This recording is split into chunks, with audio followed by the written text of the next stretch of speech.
Sometimes in the silence after the storm, we're left with more than just the reverberations of what went down. We're left with a decision to allow bitterness to harden us, or to allow grace to soften what pride once grasped tight. We all have moments like that, when someone lets us down, or when we let ourselves down, and the temptation is to leave. But occasionally, a silent act of forgiveness, a quivering apology, or a hand offered in compassion reminds us what it is all about. Because ultimately, it's not the noise or the winds that make us who we are. It's the heart to be honest, the might to shift, and the courage to keep believing in each other. If this piece resonated with something in you, perhaps just sit with it for a bit. Let it land. And if you're willing, bring a little of its kindness into your day. It started with a whisper, one voice brave enough to speak the truth in a world become too loud with pride and power. What if one act of quiet bravery starts to unravel a web of loyalty, deception, and legacy? And when the last person you would think is a choice between mercy or triumph is a nation capable of learning how to heal again? This is not a tale of politics. It is one of people, of the delicate strength of honesty and the type of leadership that is not required to scream in order to be heard. Take me back to the time it all started. Millions of Americans were watching the nation's largest news network when suddenly this happened. On live air, Senator Bernie Sanders abruptly aimed at President Donald Trump with a scorching criticism. For an instant, it seemed Sanders had won a political victory, but within hours, everything reversed. President Trump rose up with a surprise, tough-minded address. Composed but assertive, he denounced each of Sanders's accusations, and then released a string of revelations that resonated throughout the country. Suddenly, the focus changed. Sanders's bravado words, which had appeared so potent that morning, now stood under a new light on television, the internet, and across Washington. Here's how it started. The live broadcast was in motion. Millions of people listened as the host questioned Senator Sanders regarding Trump's new executive order. The order would sever long-standing grants to nonprofits that were alleged to be corrupt. Sanders leaned forward, flashing eyes, and stated, "Donald Trump is the essence of a plutocracy, a president who sells America out to billionaires and leaves behind the working class. He is not worthy of leading this nation." Gasps swept through the studio. The eyebrows of the host flew up. Sanders continued, voice unshaking.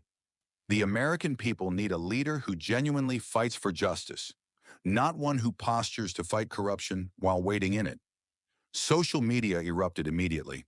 Footage of Sanders' statement filled every timeline. His staff anticipated applause, but the comment threads seethed with outrage, much of it aimed at Sanders himself. At the White House, complete silence. Not one tweet, not one statement. Then word leaked out. A surprise press conference was planned for later in the day. Reporters filled the briefing room, anxiety tingling. The doors opened, and President Trump emerged in his navy blue suit and signature red tie. He appeared rock steady, unfazed, nearly as though he'd been rehearsing for this exact moment. Trump walked up to the podium, fiddled with the mic, and hesitated. Trump looked directly into the camera lens. "I wasn't going to respond," he started, voice even, "but when someone appears on national television and labels me a traitor, I owe the people of America the truth." He picked up a bulky, sealed packet, official in appearance and heavy. Reporters hummed around a hive. "In here," Trump said, tapping the pile, "are agreements worth more than $85 million diverted into phony nonprofits, each linked to close donors of Senator Bernie Sanders." Gasps spread through the room. Pens scribbled madly. "I fight on behalf of forgotten Americans. I get heat every day. But when you accuse me of corruption while keeping this," he held the papers aloft, "secret, you besmirch the very people I vowed to defend." His gaze met the camera. Senator Sanders, today was not the day to choose that battle. Distant in Burlington, Vermont, campaign headquarters of Sanders was in disarray. Phones were ringing constantly. Headlines screamed, "Trump reveals stunning evidence. Sanders under fire. Sanders' insults backfire. Corruption allegations. Rock Sanders." One of his young aides leaned in and whispered, Sir, do we issue a statement? Sanders slumped his shoulders, appeared tired. He hadn't anticipated Trump hitting back with irrefutable evidence. No statement yet, he grumbled. But fissures were beginning to show. In Washington, the Trump sat watching from home. I did not want to take it this far, the president murmured softly, but I needed to stand up for the truth. Barron looked up. You did good, Dad. Trump nodded, face serious. But the theater was just getting started.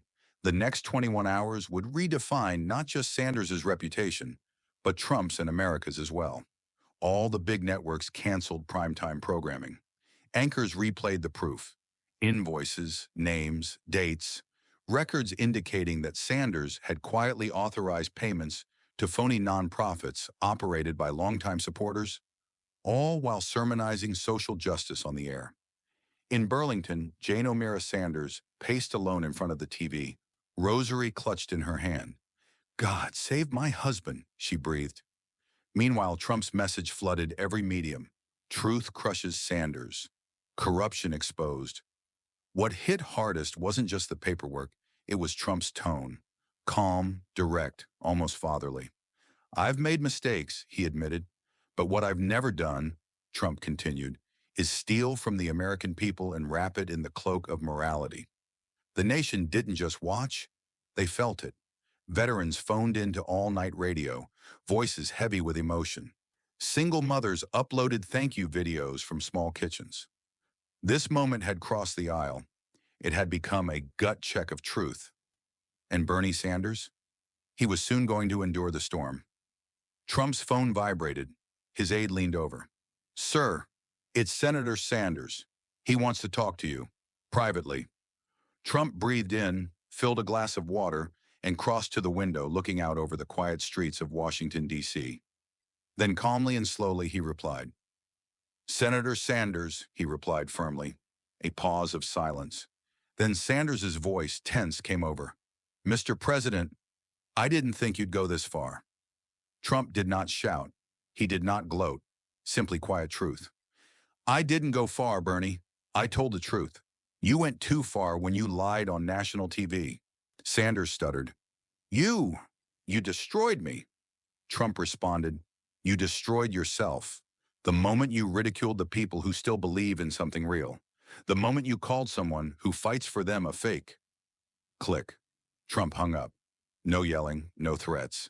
Just a silence more oppressive than any accusation. Back in Burlington, Sanders sat by himself in his dark office, shaking hands. At that instant, he was not a senator. He was merely a man, confronting the shattering knowledge of what he'd done and how much it cost. As daylight crept across the nation, something incredible began to occur. Truck drivers shared sobbing videos at rest stops. One wept, I've never believed a politician before, but today I think someone heard us. In an Ohio classroom, a teacher stood her phone aloft and said to her students, This is what honesty looks like. And in a Pennsylvania small town, a wheelchair-bound veteran lifted a salute to the TV screen. Something had shifted in the heart of America. As for Sanders, his reality collapsed. He scrapped all public events. His staff erased everything from his social media accounts, even his closest political friends. Friends who had once praised his fervor stepped quietly aside. But Trump? He didn't crow. He didn't write a word. That same morning, he paid a surprise visit to a D.C. children's hospital. No cameras, no media. A nurse captured a quiet moment on her phone. Trump kneeling beside a little girl with cancer, whispering, You're stronger than any senator or president I've ever met. The video spread across the internet like wildfire. And as the sun rose higher over the Capitol, one truth stood tall and unshaken. The man who was mocked didn't fall. Trump stood tall, not for himself, but for everyday folks. In a tiny Michigan town, Walter sat at his kitchen table, a retired miner. He hadn't wept in years, not when he was laid off, not even when his wife died. But after Trump's speech, they streamed down his face. Shaking, Walter took out a crumpled envelope and wrote, Dear Mr. President, I'm just a man nobody remembers, but you reminded me last night that we still count. When Senator Sanders ridiculed you, you responded with truth, not hate. Thanks for standing up for us. His 11-year-old grandson walked in and blinked. Grandpa, why are you crying? Walter wiped his tears. Because the man in the White House still remembers people like me. He sent the letter. Hours later, it arrived at the president's desk.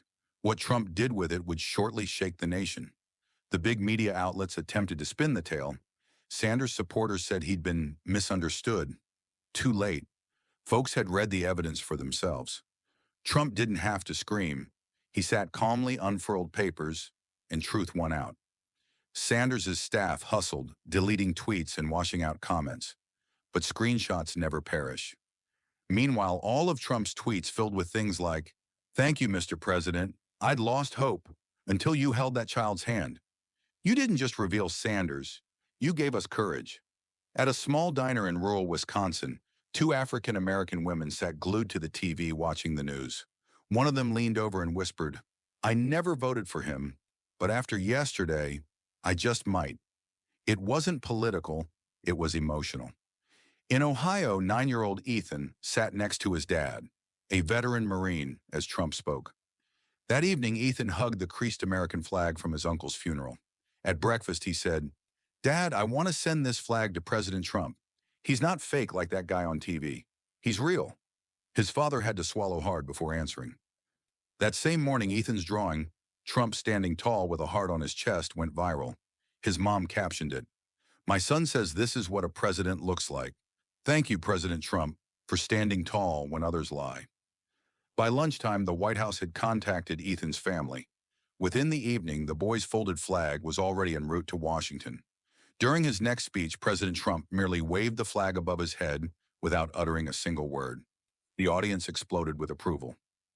Observing from a Burlington hotel room, Bernie Sanders knew he hadn't merely lost a debate. He'd lost the nation's trust. Within the Oval Office, Trump sat with his inner circle of advisors.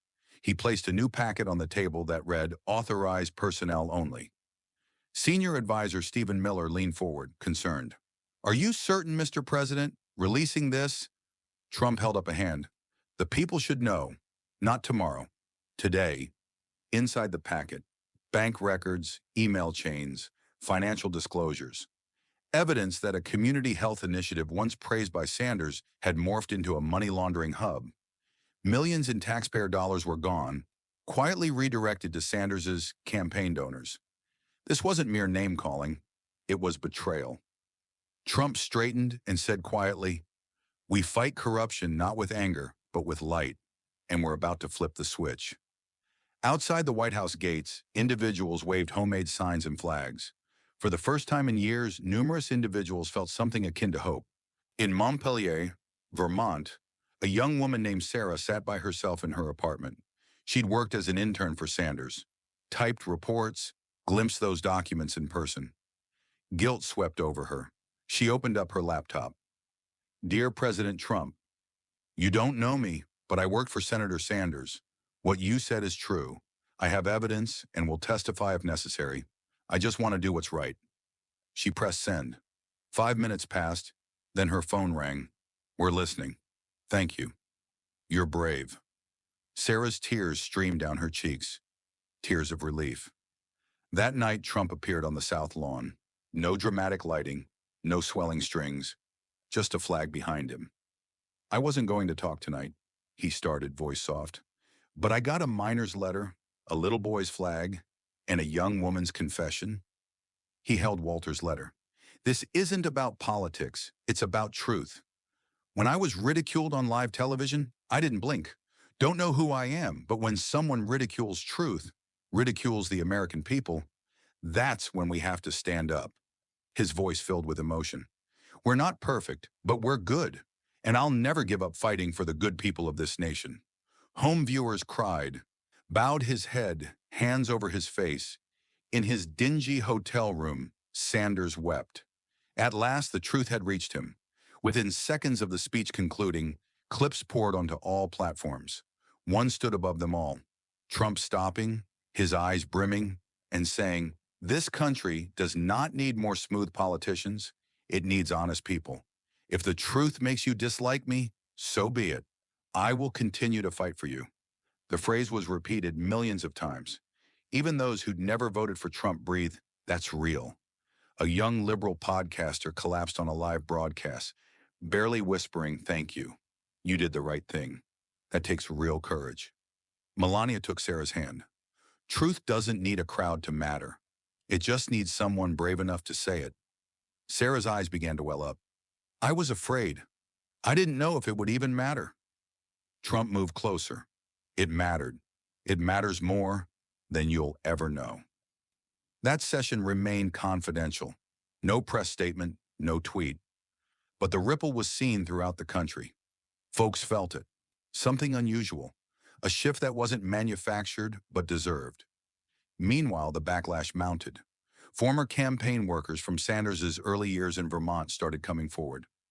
Whistleblower safeguards were swiftly instituted as Trump's administration launched official inquiries. What started as a broadcast insult had turned into a national wake-up call. In Chicago, a union boss who had previously praised Sanders on the national airwaves issued a statement. "I stood behind a man who said he stood behind the people. But now I realize I stood behind a shadow." Even liberal icons started backpedaling their endorsement. A beloved left-wing talk show host took the airwaves. "We got it wrong. This was not politics as usual. This was trickery at the highest level." But Trump didn't dance on the embers.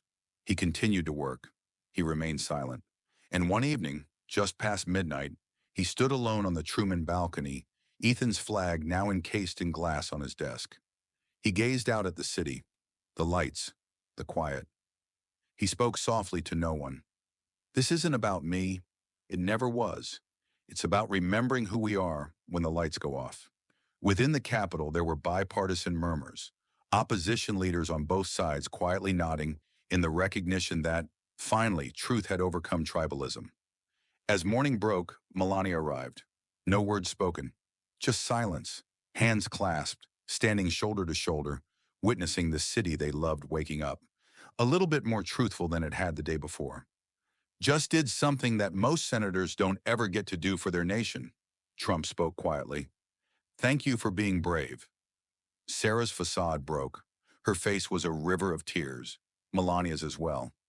As Sarah walked past an American flag in the corridor, she mouthed, "So this is what justice feels like." Outside, people continued to pour in. They waved flags, sang the national anthem, and carried homemade signs that said, "Truth matters." Up in Montpelier, Vermont, Bernie Sanders slumped on a sofa in a dark room. He hadn't slept or eaten. A muted TV ran images of Trump's speech, the flag-waving crowd, Sarah walking down the White House steps. His phone vibrated. "Jane." He let it ring 3 times and then picked up. "Jane," he croaked. Her voice shook. "Bernie, what happened to you?" He tried to find words, but none were there. "Always I said you should speak the truth. I stood up for you. Now I hear what they say, and it hurts, Bernie. It hurts." His hand trembled. Jane's voice cracked as she spoke in a whisper. "I still love you, but I don't know you anymore." She dropped the receiver. For the first time in years of scandal, Sanders cried. Not over politics, but because the man who had consistently stood by him was devastated. A group of students gathered in a Michigan high school gym for a typical civics assembly. A teacher wheeled out a TV and showed the clip of Trump holding up Ethan's drawing and Walter's letter. The gym went silent. Even the misbehaving kids in the back straightened up. When the video stopped playing, a 6th grader raised her hand. "Why did Senator Sanders lie?" The teacher stopped, then replied, "Sometimes grown-ups forget what courage is." President Trump reminded us that true courage isn't about yelling. It's about holding firm to the truth. Applause echoed the gym. Yet another teacher taped the exchange and shared it online. The video went viral with the title, "Kids See Truth Clearer Than the Media." That assembly would be remembered across the nation, the day even children knew what was right. The coup de grace wasn't delivered by Trump. It was delivered by the Senate.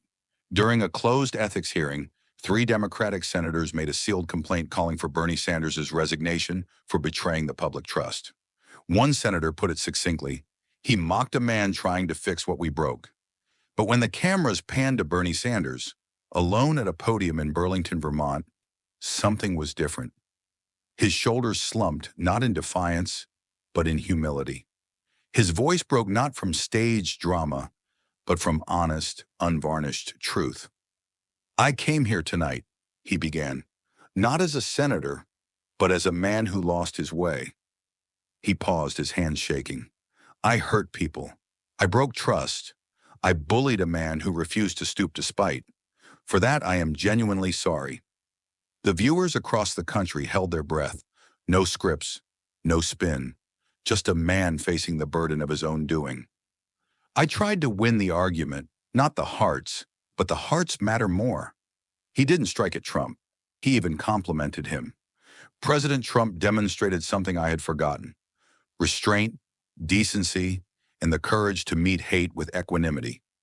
For that, he won something that is not often given in politics: my respect." From living rooms to smartphones, Americans witnessed, not with rage, but with a peculiar restorative sense of closure. Back at the White House, Trump sat quietly while watching the live broadcast. As Sanders concluded and exited without applause, Trump muttered, "That took guts." Melania laid her hand lightly on his. So did forgiveness. Later that evening, Trump spoke to the nation again, not to brag, but to close the book. "This wasn't about me," he declared. "It was about us, all of us, choosing truth over division, healing over blame." The flag behind him fluttered in the wind. Ethan's drawing continued to proudly occupy his desk. Walter's letter still hung framed next to it. Sarah's papers had been handed over to authorities in quiet reverence. No show, merely justice.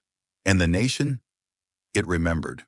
Not merely the scandal, not merely the downfall, but the ascension of something greater. A nation finding its soul again. And so, in silence, the crowd stood, the air thick with meaning, not noise. Sarah, stunned, breathed softly. "Thank you, sir." And Trump said, "No, thank you.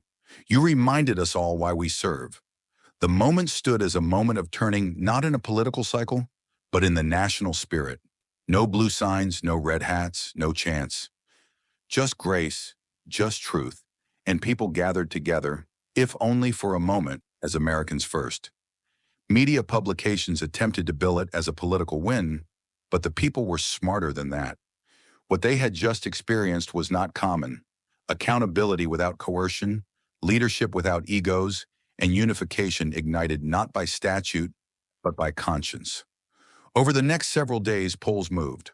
But more than that, talk moved. In barbershops and schoolyards, on back porches, and in subways, folks weren't discussing party lines. They were discussing character. Teachers showed the Rose Garden ceremony in classrooms.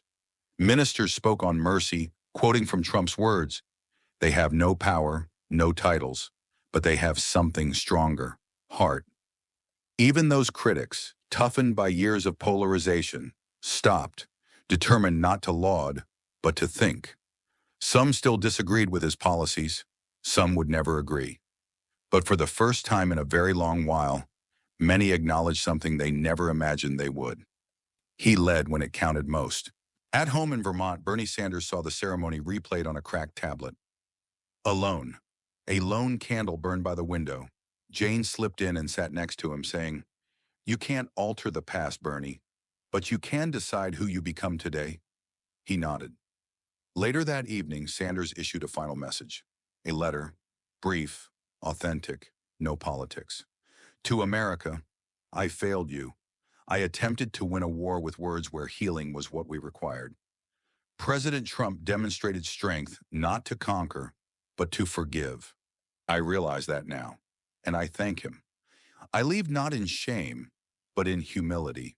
I erred, and I hope one day you'll recall me not for what I lost, but for finally perceiving what counts." The letter was read aloud nationwide, not by anchors, but by neighbors, by family members, by children in civics class. And after it was finished, people didn't applaud. They nodded. Some wept, because it wasn't a fall, it was a reckoning, and it was true. Sarah's tears resounded through living rooms, and millions of viewers cried along with her. The very next day, Senator Sanders' office released a stark, camera-free statement. "I disappointed the people, but I will spend the rest of my life attempting to fix what I broke. To President Trump, I was in error. To the country, I apologize. His Senate seat remained vacant at roll call that day, a silent reminder of responsibility. The chamber was stilled. President Trump sat in the White House watching but saying nothing. He had never intended to embarrass anyone. He had meant to rouse a nation made complacent with half-truths. As sunrise colored the Capitol pink, throngs spilled onto the National Mall, this time to come together. Flags waved, voices sang, strangers embraced. Mid-morning, Trump stepped up to a plain podium, hand on the lectern. "I was called sick, a failed leader," he started, steady voice. "But I didn't respond with anger. I responded with the truth. And you, the good people of America, did the rest." Cheers rolled across the mall. Lifting one hand, he said, "This is not about Republicans or Democrats. It's about truth. I'll fight for it, not for power, but for you." The drama of Bernie Sanders and Donald Trump tells a polarized but truth-hungry nation. From Sanders' passionate charge on live television to Trump's measured, evidence-based counterattack, we witnessed how truth, balanced with mercy, can change a nation's heart. Walter the miner cried in Michigan. Ethan the schoolboy posted his beloved flag from Ohio.